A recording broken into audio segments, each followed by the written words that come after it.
Marriage act میں ترمیم۔ حکومت پنجاب نے لڑکیوں کی شادی کی عمر 16 سال سے بڑھا کر 18 سال کرنے کا فیصلہ کر لیا۔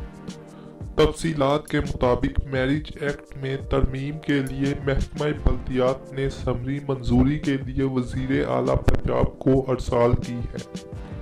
ثمری کی منظوری کے بعد ترمیم کا مسودہ تیار کیا جائے گا۔ پنجاب اسمبلی سے منظوری کے بعد یہ نیا ترمیمی ایکٹ نافذ العمل ہوگا۔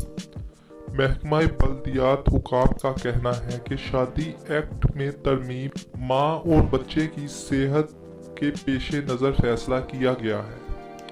اس حوالے سے محکمہ ہیلتھ نے بھی شادی ایکٹ میں ترمیم کی سفارش کر رکھی ہے۔